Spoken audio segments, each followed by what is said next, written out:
ಬದುಕಿತೋ ಬಡಜೀವ ಎಂಬಂತಹ ರೀತಿಯಲ್ಲಿ ಒಂದು ಬಡವ ತುಂಬ ಶ್ರಮದಿಂದ ಮೇಲಕ್ಕೆ ಬರ್ತಾ ಇರ್ತಕ್ಕಂತಹ ಒಂದು ವ್ಯಕ್ತಿ ಅನುಕೂಲದಲ್ಲಿ ಆದಂತಹ ಒಂದು ಘಟನೆ. ಏನೂ ಇಲ್ಲದ ಸ್ಥಿತಿಯತ್ತ ಮಾಡುತ್ತಾ ಇದ್ದವಾಗ ಆತನ ಶರೀರಗಳು ಕೂಡ ಹಿಪ್ಪೆಯಾಗಿ ಏನೂ ಮಾಡಲು ಸಾಧ್ಯವಾಗದ ಅಸಹಾಯಕನ ರೀತಿಯಲ್ಲಿ ಆದಂತಹ ಸಮಯದಲ್ಲಿ ಓರ್ವ ವ್ಯಕ್ತಿಗಳ ಪರಿಚಯದಿಂದಾಗಿ ಆತನ ಭೇಟಿ ಹೇಳ್ತಕ್ಕಂಥದ್ದಾಗ್ತದೆ.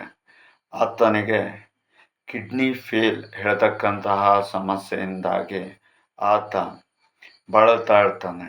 ಆ ಒಂದು ಸಮಯದಲ್ಲಿ ದೈವಿಕವಾದಂತಹ ಅನುಗ್ರಹದಿಂದ ಮಾಡಿಕೊಂಡು ಒಳಿತನ ಕಾಣಬಹುದು ಅಂತ ಹೇಳೋದಾಗಿ ಹೇಳ್ತೇವೆ.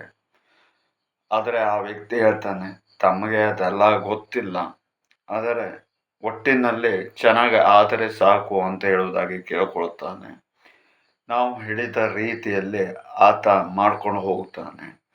ಒಂದು 15ರಿಂದ 20 ದಿವಸಗಳಲ್ಲಿ ಆತನ ಕಾಲುಗಳು ಸಮತೋಲನತ್ವಕ್ಕೆ ಬರ್ತದೆ. ಅನಂತರದಲ್ಲಿ ಕಿಡ್ನಿಗಳು ಸ್ವಲ್ಪ ಮಟ್ಟಿಗೆ ಪರಿಣಾಮವನ್ನು ಕೊಡಲಿಕ್ಕೆ ಚಾಲುವಾಗ್ತದೆ.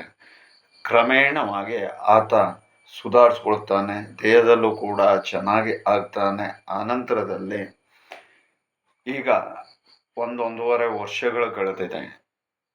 ಈಗ ಸದ್ಯ ನಾವು ಆ ಒಂದು ಪ್ರದೇಶಕ್ಕೆ ಭೇಟಿಯನ್ನು ಕೊಟ್ಟಾಗ ಆತ ಸಿಕ್ಕಿ ವಂದಿಸಿಕೊಂಡು ಚೆನ್ನಾಗಿದ್ದೇನೆ ಅಂತ ಹೇಳೋದಾಗೆ ಹೇಳ್ತಾನೆ. ಆಗ ನಮಗೆ ಒಂದು ರೀತಿಯಾದಂತಹ ಆಶ್ಚರ್ಯ ಆಯಿತು. ಯಾಕೆ ಅಂತ ಕೇಳಿದರೆ ಆತ ಹಿಂದೆ ಇರೋ ಆರೋಗ್ಯದ ಪರಿಸ್ಥಿತಿಗೂ ಈಗ ಗುಣಮುಖನಾಗಿ ಕೆಲಸ ಕಾರ್ಯಗಳನ್ನು ಮಾಡಿಕೊಂಡು ಇಡ್ತಕ್ಕಂತಹದ್ದಕ್ಕೂ ತುಂಬಾ ವ್ಯತ್ಯಾಸಗಳು ಕಾಣಿಸ್ತಾ ಇದ್ವು. ಮತ್ತು ಅಷ್ಟೇ ಅಲ್ಲದೆ ಆತನ ಮುಖದಲ್ಲಿ ಚಿಮ್ತಾ ಇರ್ತಕ್ಕಂತಹ ಒಂದು ಮುಗುಳ್ನಗೆ ಆಗಿರ್ಬೋದು, ಖುಷಿಯ ಒಂದು ಬಾಷ್ಪಾಂಜಲಿಗಳಾಗಿರ್ಬೋದು, ಅವೆಲ್ಲವೂ ಕೂಡ ಎಷ್ಟು ಮೋಹಕವಾಗಿತ್ತು.